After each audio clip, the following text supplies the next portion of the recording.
In the immediate aftermath of Houston's first-round defeat, the headline practically wrote itself.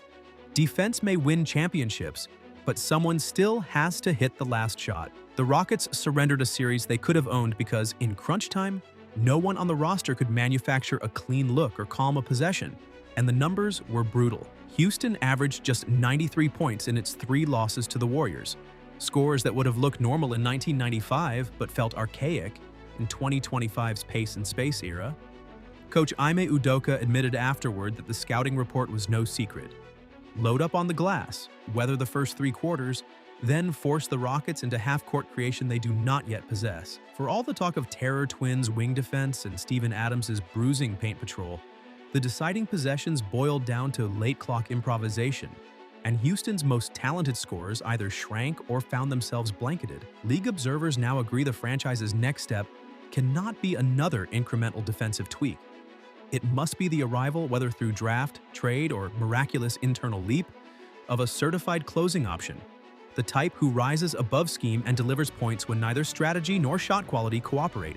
Until that player is in uniform, the Rockets' impressive statistical profile remains an unfinished blueprint, rather than a true contender's calling card. That reality, front office insiders concede, has hardened the club's resolve to locate a finisher before the new season tips. Before we dive into how things started unraveling, hit that like button and subscribe to the channel if you're into deep dives like this. We break down the biggest stories in basketball without the fluff. Just facts, receipts, and a bit of chaos. And trust me, you're going to want to see how this one ends. Now, back to the video. General Manager Rafael Stone sits on what rival executives politely describe as an obscene array of negotiating chips. And the arithmetic is straightforward. The organization controls every one of its own first-round picks, owns a likely top 10 selection from Phoenix, and possesses the league's deepest reserve of cost-controlled prospects, many of whom have already logged playoff minutes. In practical terms, that means Houston can match or exceed any bid for a disgruntled superstar without gutting its rotation. But abundance cuts both ways. League historians can list a dozen franchises that turned overflowing war chests into hasty, mistimed blockbusters that stalled momentum instead of accelerating it. Stone is acutely aware of that precedent, sources say, and internal debates have already crystallized around 2 models: the patient climb, where the Rockets keep every pick and search the draft lottery for their crown jewel, or the selective strike, where they pounce only if a truly age-aligned all-NBA player becomes available at a sensible cost. Anything in between, cashing out assets for a fading name or a system-dependent star, could compromise the culture Udoka has nurtured. Ownership's directive, according to those briefed on discussions, is simple: no panic moves, no shortcuts, and no deals that sacrifice future flexibility for temporary headlines, however tempting an off-season splash might appear in a city still adjusting to life after James Harden's era of turbulence. It gets even crazier. Ask coaches around the league to pinpoint Houston's identity, and the answer arrives in 2 words: perimeter pressure. The tandem of Thompson and Tari Eason, dubbed the Terror Twins by local media, has reintroduced old-school, chest-to-chest defense in an age often criticized for switching lethargy. Their wingspans blanket passing lanes, their lateral bursts smother handoffs. Their recovery speed turns routine swing-swing actions into desperate hoists. Metrics confirm the eye test. Opponents posted the league's worst effective field goal percentage when guarded by either wing. Yet insiders caution that such dominance is a collective effort. Jabari Smith Jr. leverages his 7'2" reach to contest corner threes, Fred VanVleet Harry's lead guards at the point of attack, and Alperen Şengün has sharpened his timing as a low-man helper. The result is a scheme that doesn't just force misses, it dictates discomfort, pushing ball handlers further from their sweet spots with each possession. Assistant coaches describe practices as organized chaos, a sequence of shell drills and stunt-and-recover reps that have forged habits sturdy enough to survive post-season scrutiny. The challenge, of course, is translating that regular season suffocation into playoff stops when scouting narrows and whistles tighten, a task the staff believes will become easier once offensive balance eliminates the need for near-perfect defense every night. Even so, rival scouts privately label Houston the conference's most annoying matchup, a badge the franchise wears with pride. No single player embodies Houston's blue-collar ethos more vividly than Steven Adams, the 6'11", 265-pound Kiwi who spent the winter bullying front courts and rewriting record books. According to Second Spectrum, Adams recovered a staggering 21.6% of all Rocket misses while he was on the floor, eclipsing prime Dennis Rodman's single-season mark and recalibrating how analytics departments measure second-chance value. Coaches call his work possession creation, a phrase usually reserved for shot creators, not centers averaging 4 points per game. Yet every offensive rebound he snares effectively becomes a high-efficiency putback or kick-out three, which explains how Houston's offense climbed into the league's top half despite ranking 24th in first shot accuracy. The front office views Adams' impending free agency as a litmus test of its commitment to identity. Lose him, and the Rockets forfeit their cheat code. Keep him, and the blueprint remains intact while the search for a primary scorer continues. Sources indicate extension talks are already underway, with both sides expressing mutual interest, though cap experts note that rival teams flush with space could complicate negotiations. For now, Adams remains the gravitational force around which Houston's unconventional attack orbits, a reminder that raw muscle and timing can sometimes mimic superstar scoring when leveraged at historic levels. League insiders estimate replacing his aggregate impact would cost multiple first-round picks, a price the Rockets are loath to entertain. Wait until you hear the next part. Rookie phenom.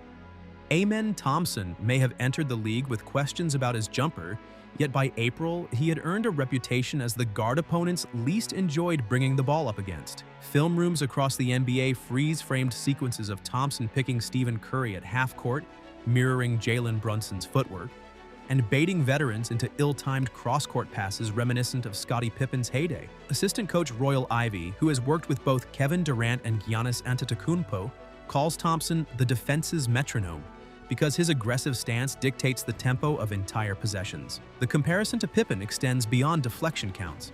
Both players wield 7-plus-foot wingspans, explode laterally without opening their hips, and possess the instinct to rotate from the weak side the instant a driver commits 2 feet to the paint. Still, the Pippen parallel is intentionally incomplete. Those close to Thompson concede that until his 27% three-point clip climbs above league average, he will remain, at best, an elite second option. Player development staff have overhauled his summer regimen, hiring noted shooting whisperer Chip Engelland to refine hand placement and shot prep. Team insiders insist the work is already yielding softer seams and higher arc, but the true test will arrive next spring, when defenses once again dare him to rise from deep with postseason stakes hanging in the balance, and Houston's hopes of genuine contention along for the ride. But listen to this, because it might blow your mind. If Thompson symbolizes Houston's promise, Jalen Green represents its unpredictability. The former number 2 overall pick oscillated between incandescent and invisible, pouring in 38 points in Game 2, yet averaging single digits in the other contests, a variance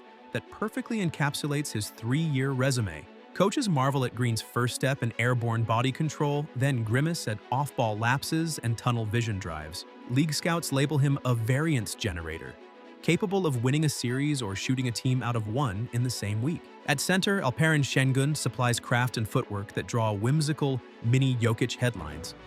But front office veteran Tim McMahon quipped recently that Şengün more closely mirrors Domantas Sabonis, a gifted facilitator whose ceiling plateaus without elite athletic pop or rim protection. The takeaway for Houston brass is sobering. The current core, while brimming with complementary skills, still lacks the singular force capable of anchoring late-clock possessions. Until one of these young talents stabilizes at all NBA level or the organization imports a star from elsewhere, the Rockets' margin for postseason error will remain razor-thin, dependent on collective execution rather than the security blanket a bona fide closer provides. Privately, development staff point to incremental gains in strength for Green and an offseason focus on pick-and-roll reads for Şengün as potential antidotes, though skeptics note that time is ticking as rookie-scale extensions loom and financial flexibility narrows. You'll never guess what happens next. The forthcoming draft lottery looms as a franchise pivot, with the Rockets holding Phoenix's pick that projects 9th yet, carries a statistically non-trivial 13% chance of vaulting into the top 3. Should the ping-pong balls align, executives believe Houston will target consensus wunderkind Cooper Flagg, whose two-way versatility and burgeoning shot-making evoke a young Paul George. Unlike the one-dimensional scorers often found atop drafts, Flagg projects as a seamless fit beside Thompson, providing shooting gravity and secondary play creation the roster currently lacks. Even if the pick lands in the late lottery, scouts identify Duke sharpshooter Jared McCain or French wing Pacome Dadier as plug-and-play options who can stretch defenses from day one. The added benefit of the draft route is roster continuity. Houston keeps its defensive fabric intact, inserts a prospect on a rookie-scale deal, and retains the bulk of its pick inventory for a future move. Analytics departments within the Toyota Center have modeled scenarios showing that a top-tier rookie paired with expected internal growth nudges the Rockets' championship probability curve almost as sharply as a blockbuster trade once contract risk and age curves are factored in. The numbers may not sway emotionally charged fans, but they influence the decision-makers tasked with building a sustainable winner, not just a headline-grabbing summer storyline. That context underscores why some in the organization quietly root for lottery luck over trade chaos. Here's the part no one saw coming. Still, speculation never sleeps. And the name most frequently linked to Houston over the past month has been Kevin Durant. The 37-year-old's future in Phoenix hinges on the Suns' willingness to reshape an aging roster. And league insiders say the Rockets have inquired, albeit cautiously. The attraction is obvious. Durant remains a walking 27 points per game on elite true shooting, a late-game assassin who would instantly solve the closer conundrum. The red flags are equally glaring. His timeline misaligns with Houston's under-25 core, his medical history is extensive, and his salary, north of $50 million, would cannibalize the cap flexibility stone values. A path exists, sources concede. If Phoenix decides a minimal return is better than internal discord, and if Durant agrees to a financially strategic pay cut, but both contingencies are long shots. For now, the front office treats the scenario as an exercise in due diligence rather than an imminent pursuit, mindful that the quickest way to derail a budding contender is to graft a superstar whose bones no longer match the team's skeleton. As one assistant GM quipped, "You don't bolt a vintage Ferrari engine onto a Formula E frame and expect peak efficiency." Moreover, veteran voices inside the locker room privately worry that accelerating the timeline could truncate the development runway for Thompson and Eason, whose growth spurts are integral to any long-term title equation. Durant chatter may drive talk radio ratings, but within the Toyota Center, the emphasis remains on measured progress, not impulsive star chasing. If Durant is the flashy but flawed option, Giannis Antetokounmpo is the dream acquisition that keeps cap sheets up at night. Entering his age 30 season with a Finals MVP already in the trophy case, Giannis offers exactly what Houston lacks: an unquestioned number one who marries defensive dominance with unstoppable rim pressure. The hypothetical framework discussed in league circles sees Milwaukee receiving Jalen Green, sharpshooting rookie Reed Shepherd, and control of 4 premium first-rounders. That package, executives believe, would outstrip bids from New York, Oklahoma City, and Brooklyn. Yet even optimists acknowledge 2 thorny complications. First, the Bucks must decide to pivot from contention, a scenario ownership has so far rebuffed. Second, Giannis thrives in lineups stocked with high-volume three-point threats, and Houston ranked in the league's bottom third in attempts, makes, and accuracy. Acquiring him, then, would merely start the reconstruction, forcing Stone to flip additional assets for dead-eye shooting and perhaps sacrifice the very depth that drew Antetokounmpo's interest. Analysts call it a double premium trade, paying once to land the superstar and paying again to optimize him. For a front office that preaches optionality, the risk is monumental, though insiders note that when a player of Giannis's caliber becomes available, paralysis can be as crippling as overreach. The calculus, then, revolves around timing. Act too soon, and the roster fractures. Wait too long, and another bidder slams the championship window shut. Against that backdrop, a growing faction within the organization advocates for restraint, arguing that the most sustainable path mirrors the one Denver and Boston traveled: patient internal growth augmented by surgical roster tweaks. Their case cites precedent.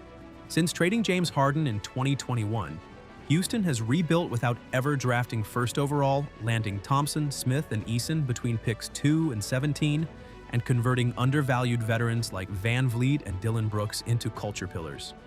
Data from the team's analytics department projects the Rockets as a top 4 West seed again next year if they simply retain Adams, add a floor spacer with the Suns pick, and enjoy average health.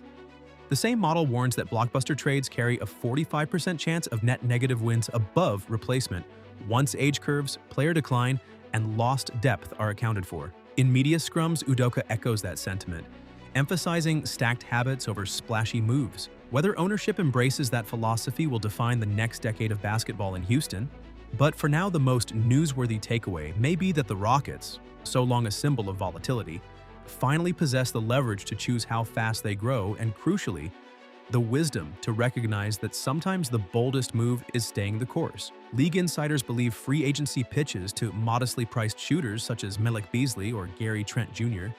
could address spacing without compromising fiscal prudence, while two-way contracts and G League call-ups remain avenues for maintaining roster churn and hunger. In other words, Houston's next championship push may be less about fireworks and more about controlled burns that clear space for elite young talent to flourish. Thank you so much for watching till the very end. If you enjoyed today's video, be sure to subscribe and turn on the bell notification so you never miss our next upload.